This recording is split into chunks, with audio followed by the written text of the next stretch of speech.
Em nome do Pai, do Filho e do Espírito Santo. Amém.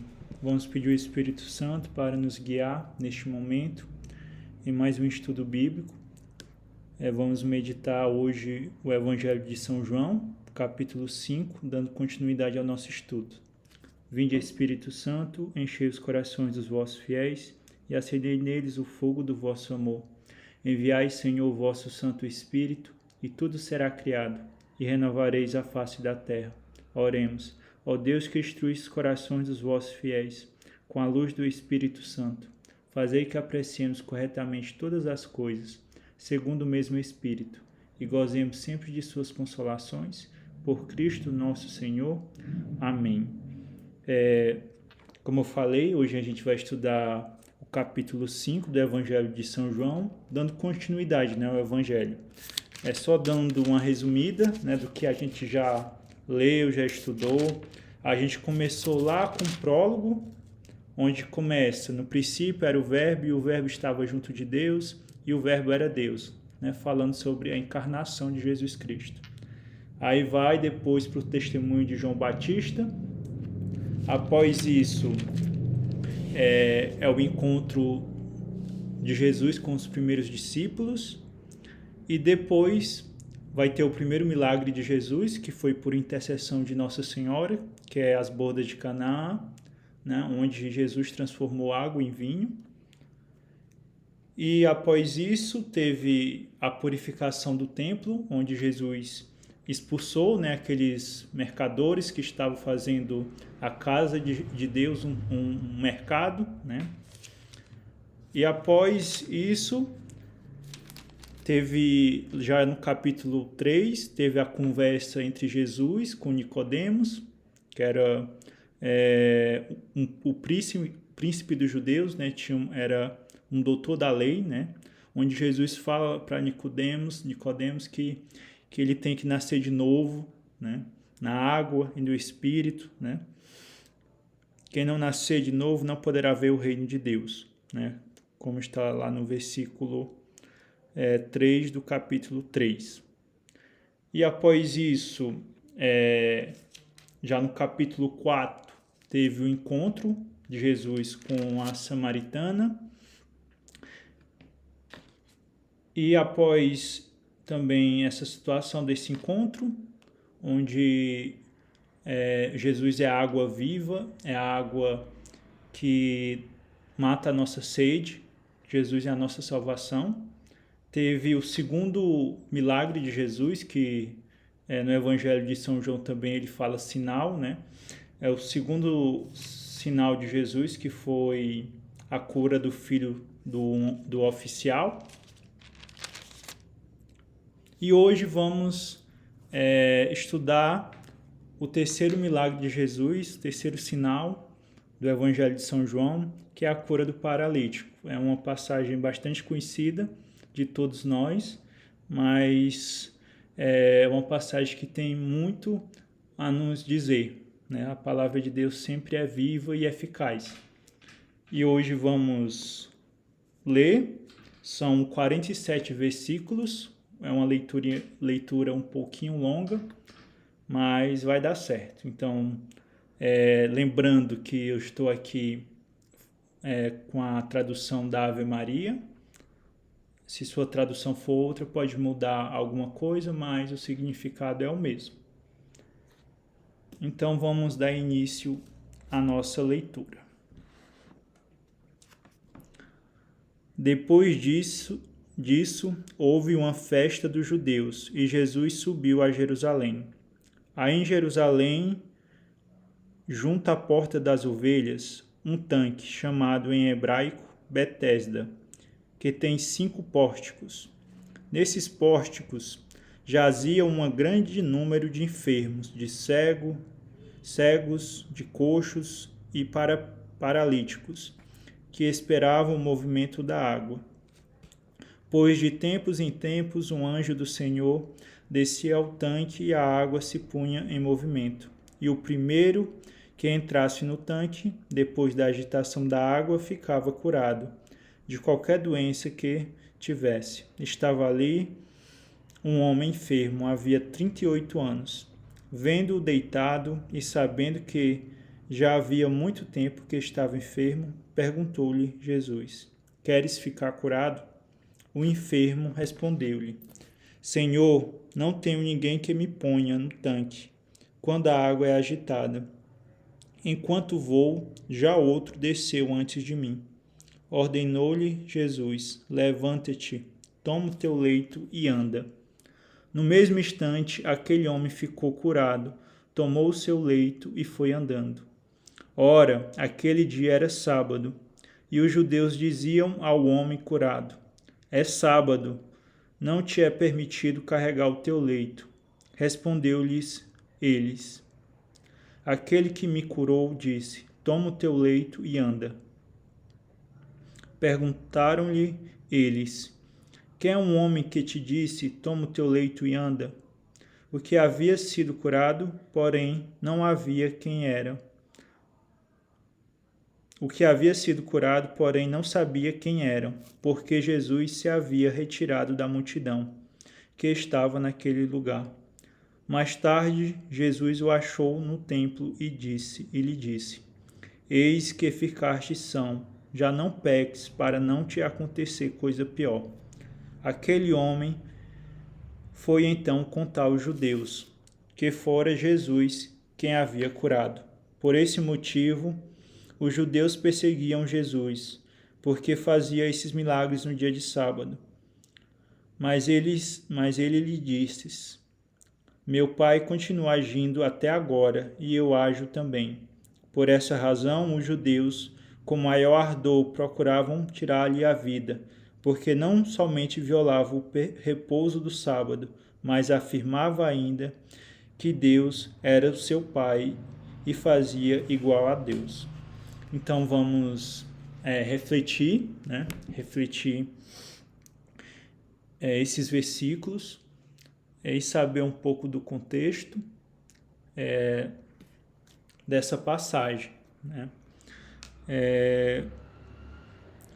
Depois disso, houve uma festa dos judeus e Jesus subiu a Jerusalém.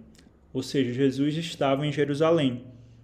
E lá, junto à porta das ovelhas, tinha um tanque, uma piscina, que chamava, esse tanque se chamava Betesda. E lá tinha 5 pórticos.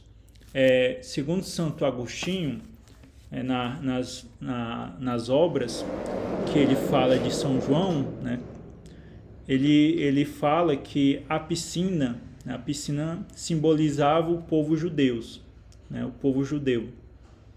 E os 5 pórticos representam a lei, a lei dos judeus, que é a Torá, os 5 primeiros livros da nossa Bíblia, o Pentateuco. Santo Agostinho acreditava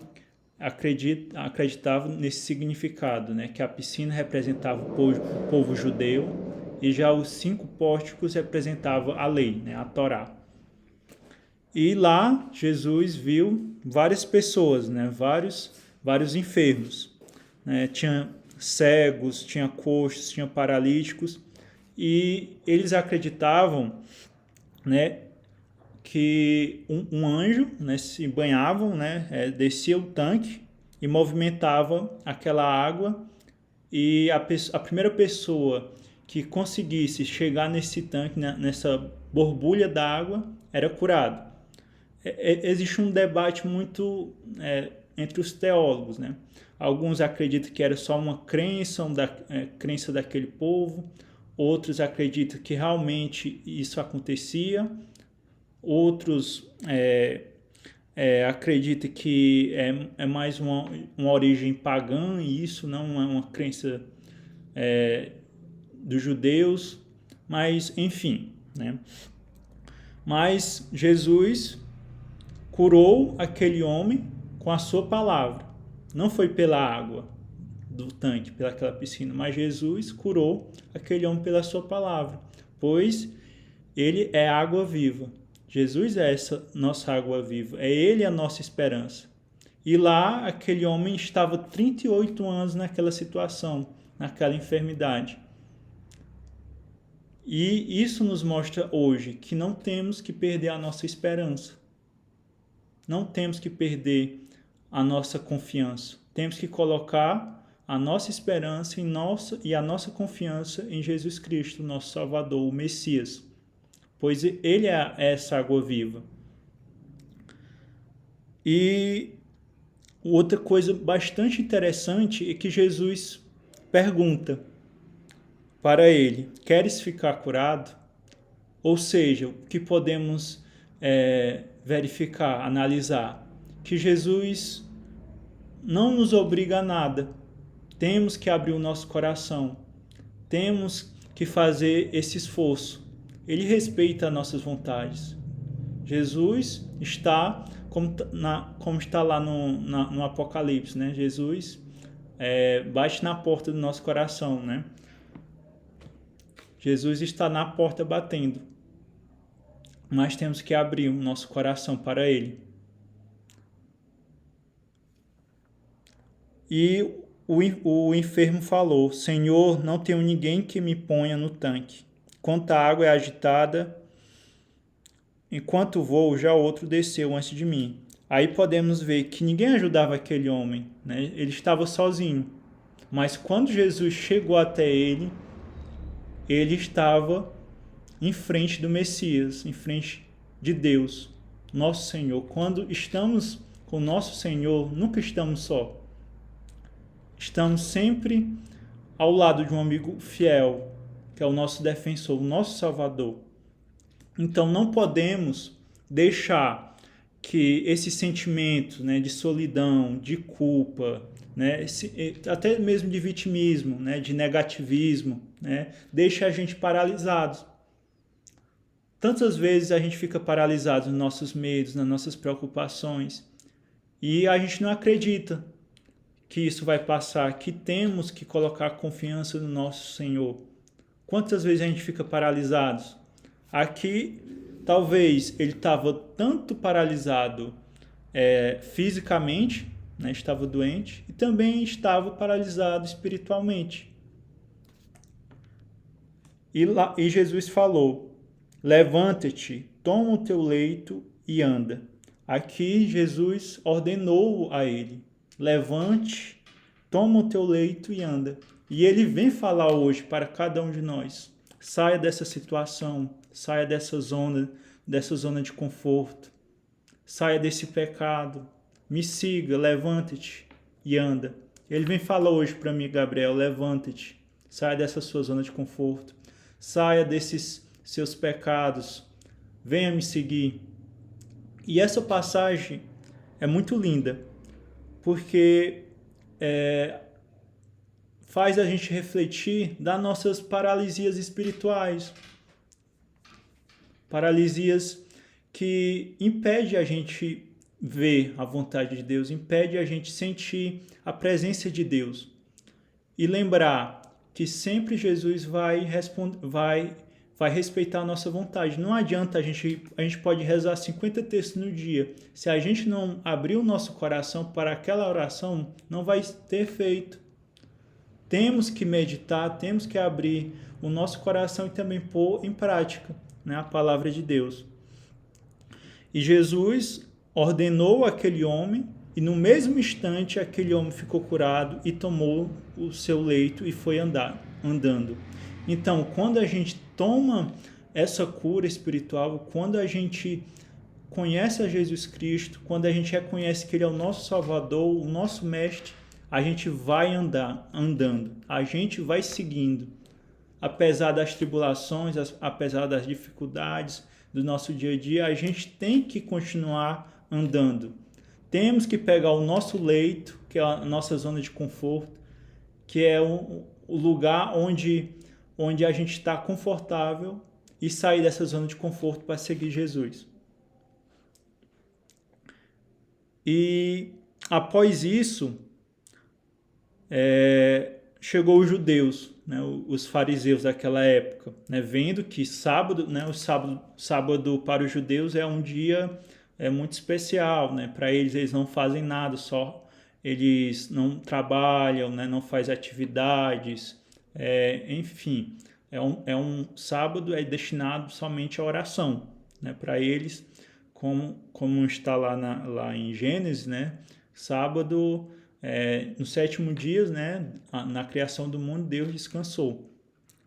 E eles, vendo que Jesus, o Messias, o Mestre, fez aquela cura, no sábado já foi julgando Jesus.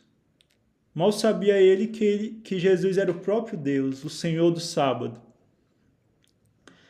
E outra reflexão de Santo Agostinho, muito interessante também, que Santo Agostinho falou nas suas obras, né, na sua obra, onde ele fala, palavra de Santo Agostinho, doutor da Igreja: é difícil descobrir Cristo no meio de uma multidão. É preciso, então, colocar nossa alma em uma espécie de solidão.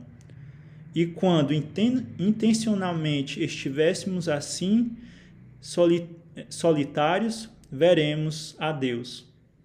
Aqui, o paralítico não reconheceu Jesus naquela multidão, né? Não reconheceu, aquele enfermo não reconheceu quem era Jesus naquela multidão toda. Mas aquele enfermo não reconheceu Jesus naquela multidão. Só após passar toda aquela situação, né? Como está no versículo 13 do capítulo 5. O que havia sido curado, porém, não sabia quem era, porque Jesus se havia retirado da multidão que estava naquele lugar. Mais tarde, Jesus o achou no templo e lhe disse: eis que ficaste são, não peques, para não te acontecer coisa pior. Aí Santo Agostinho, refletindo esse texto, comentando esse texto, vem nos falar que temos que se afastar das nossas multidões. Temos que encontrar Jesus no silêncio. Temos que encontrar Jesus na nossa intimidade com Ele. Temos que se afastar um pouco do barulho. Temos que se afastar um pouco dos nossos medos, das nossas preocupações. Temos que se afastar desse barulho, tanto aqui, né? Tanto barulhos espirituais da nossa mente e do nosso pensamento. Santo Agostinho vem falar que temos que encontrar essa solidão boa. Nessa solidão da nossa alma, vamos encontrar Deus, vamos ter esse encontro pessoal com Jesus Cristo. Santo Agostinho vem nos falar, ele refletindo esse capítulo. E também Santo Agostinho vem falar que os judeus, naquele momento, naquela situação, só via Jesus como humano, como ser humano. Não via Jesus como Messias, não. Eles ignoravam a santidade de Jesus. E outra, os fariseus não estavam nem ligando na boa obra que Jesus fez, que foi ter curado aquele enfermo que estava 38 anos naquele lugar. Né? Provavelmente ele não morou naquele lugar naqueles 38 anos. Né? Talvez ele ia lá todos os dias para ver se conseguia se curar, né? Por meio dessa água, dessa piscina que borbulhava. Né? Enfim, né? Mas ninguém ajudava ele, ninguém dava apoio a ele, ninguém ajudava ele. Ele estava sozinho. Mas quando Jesus viu aquela situação, viu a situação que ele se encontrava, teve misericórdia dele. Ele ajudou ele e curou aquele homem. E ele quer curar cada um de nós, das nossas paralisias espirituais. Paralisias físicas também, se for a vontade de Deus curar, ele cura. Né? Eu acredito muito nisso e temos que confiar, porque está na palavra de Deus. E dando continuidade, como falei, né? Jesus devolve a saúde para aquele homem, né? E os judeus ficaram querendo perseguir, né, Jesus. E outra, Jesus falou: eis que ficaste são, não peques, para que não te acontecer coisa pior. Aqui Jesus vem nos falar hoje, a pior paralisia, a pior morte é o pecado. É o pecado, a pior paralisia. A pior coisa que podemos fazer é quando a gente peca. Porque toda vez que quando a gente peca, a gente está negando ao nosso Senhor. Estamos paralisados. Não vemos essa luz da vida que é Jesus Cristo. Não temos plena comunhão com Ele. Então, acredito que deu para entender esses primeiros versículos, né? Esses 18 versículos que a gente já leu. Então, vamos dar continuidade aí ao versículo 19, que vai falar sobre a comunhão do Filho e o Pai. Deixa eu ver se eu esqueci de falar mais alguma coisa em relação aos outros. Acredito que não. Falei de Santo Agostinho, algumas passagens do Doutor da Igreja. Então vamos dar continuidade à nossa leitura. Jesus tomou a palavra e disse: em verdade vos digo, o Filho de si mesmo não pode fazer coisa alguma. Ele só faz o que vê fazer o Pai, e tudo que o Pai faz, o faz também semelhante o Filho. Pois o Pai ama o Filho e mostra-lhe tudo o que faz. E maiores obras do que esta lhe mostrará, para que fiqueis admirados. Com efeito, como o Pai ressuscita os mortos e lhes dá a vida, assim também o Filho dá a vida a quem ele quer. Assim também o Pai não julga ninguém, mas entregou todo o julgamento ao Filho. Desse modo, todos honrarão o Filho, bem como honrarão o Pai. Aquele que não honra o Filho, não honra o Pai, que o enviou.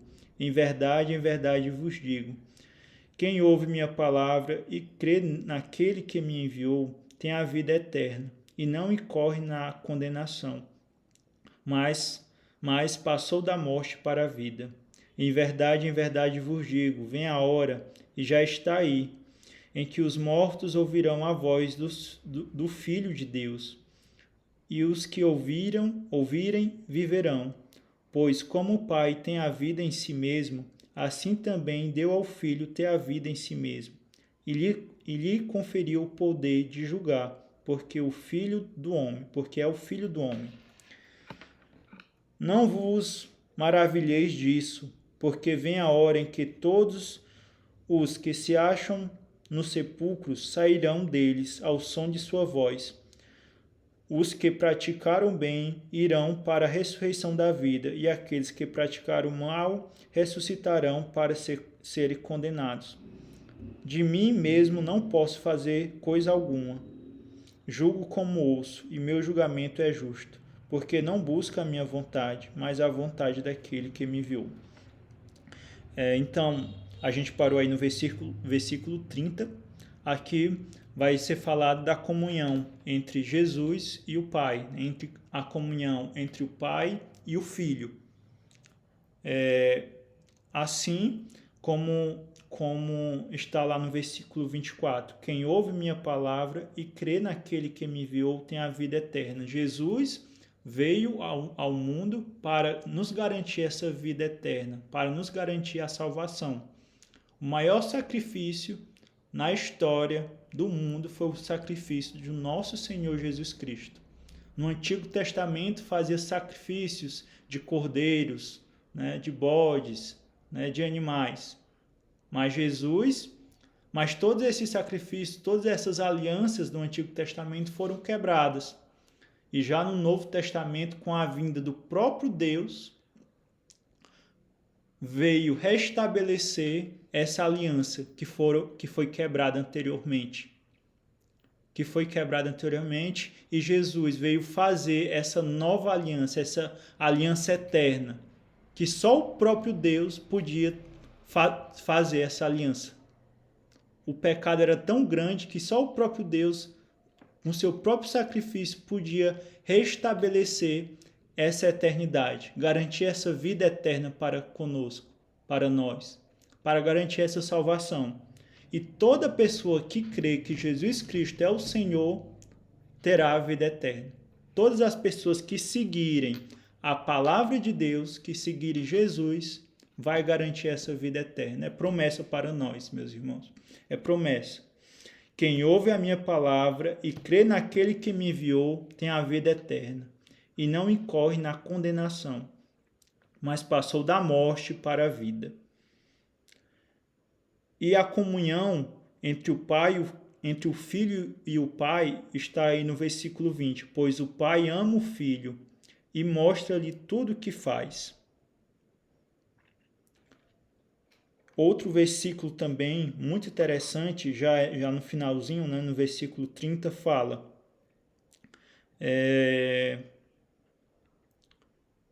o meu julgamento é justo, porque não busca a minha vontade, mas a vontade daquele que me enviou. Jesus veio ao mundo para fazer a vontade do Pai. Jesus é verdadeiro Deus e verdadeiro homem. Ele foi gerado e não criado. Muito importante a gente ter isso em mente, né? Jesus Cristo não é um Deus menor. Não é isso. Não é isso. Isso é uma heresia, né? Jesus foi gerado no Pai. Jesus é substancial ao Pai. Ok? E no Evangelho de São João vem mostrar muito essa encarnação do Verbo encarnado, né? E quem crê no Filho, né, tem a vida eterna. E vamos dar continuidade para finalizar a nossa reflexão de hoje. Já no versículo 31. Se eu der testemunho de mim mesmo, não é digno de fé o meu testemunho. Há outro que dá testemunho de mim, e sei quem é digno de fé o testemunho quem dá de mim. Vós enviastes mensageiro a João, e ele deu testemunho da verdade. Não invoco, porém, o testemunho de homem algum. Digo-vos estas coisas, a fim de que sejais salvos. João era uma lâmpada que arde e ilumina.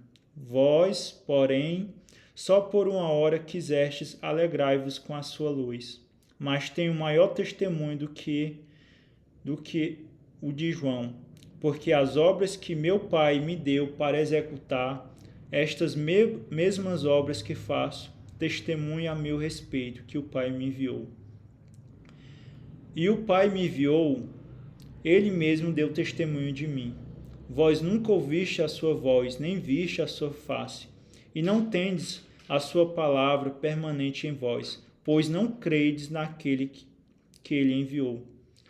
Vós percrustais as Escrituras, julgando a encontrar nelas a vida eterna. Pois bem, são elas mesmo que dão testemunho de mim. E vós não quereis vir a mim para que tenhais vida.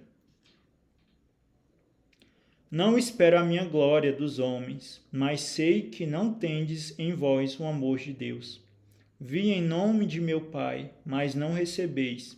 Se vier outro em seu próprio nome, haveis de recebê-lo. Como podeis crer, vós que recebeis a glória um dos outros, e não buscais a glória que é só de Deus? Não julgueis que vós heis de acusar diante do Pai a quem vos acuse. Moisés, no qual colocais a vossa esperança. Pois se cresceis em Moisés, certamente creríeis em mim, porque ele escreveu a meu respeito. Mas, se não acreditais nos seus escritos, como acreditareis nas minhas palavras? Aí Jesus termina, terminou, né, com a pergunta de Jesus, né? Mas, se não acreditais nos seus escritos, como acreditareis nas minhas palavras? já finalizando já o capítulo 5º, Jesus vem, no seu discurso, vem nos falar que João deu testemunho dele, né, para os homens, mas ele tem um maior testemunho, né, que o Pai dá testemunho do seu Filho, que é o próprio Deus. Deus enviou seu próprio Filho. O maior testemunho que Jesus tem é do seu próprio Pai. Ele veio para fazer a vontade do Pai. E como ele falou, João era uma lâmpada que arde e ilumina. O João Batista, né, que está falando aqui, primo de Jesus, João era uma lâmpada que arde e ilumina. Vós, porém, só por uma hora quisestes alegrar-vos com a sua luz. Se João era uma lâmpada, Jesus Cristo é o sol, vamos imaginar assim, né? E ele vem falar, mas tenho maior do que o de João, porque as obras que meu Pai me deu para executar, estas mesmas obras que faço, testemunham a meu respeito que o Pai me enviou. O maior testemunho que Jesus Cristo, que ele é o Messias, é o próprio Deus, o Pai, e ele é o Filho. E ele vem nos falar, lá no versículo 37, vós nunca ouvistes a sua voz, nem vistes a sua face. Está falando de Deus Pai. E não tendes a sua palavra permanente em vós, pois não credes naquele que ele enviou. Os judeus, né, os fariseus daquela época não acreditavam que Jesus era o Messias, não acreditavam que ele veio para expiar os nossos pecados, que ele era o Messias lá do Antigo Testamento, como ele vem falar, já lá no finalzinho, né, lá do capítulo, lá no versículo 46.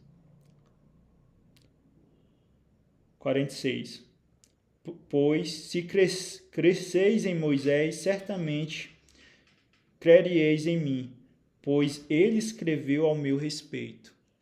Jesus é o Messias, Jesus é o Salvador do mundo, aquele que os profetas anunciaram lá no Antigo Testamento.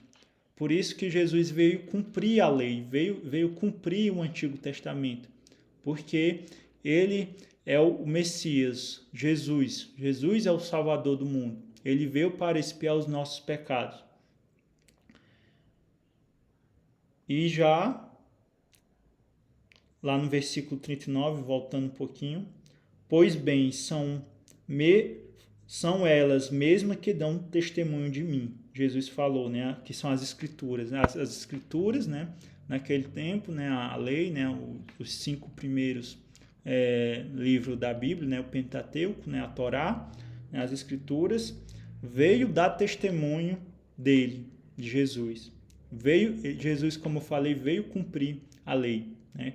Quem crê que Jesus Cristo é o Senhor tem a vida eterna. Pois bem, meus irmãos, eu gostaria de agradecer a presença de todos e finalizando mais um estudo bíblico do Evangelho de São João, do capítulo 5. Espero que tenham gostado e vamos rezar uma Ave Maria para finalizar o nosso encontro de hoje, pedindo a intercessão de Nossa Senhora nas nossas vidas. Ave Maria, cheia de graça, o Senhor é convosco. Bendita sois vós entre as mulheres, e bendito é o fruto do vosso ventre, Jesus.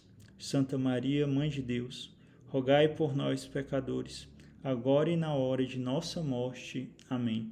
Estamos reunidos e continuaremos reunidos. Em nome do Pai, do Filho e do Espírito Santo. Amém.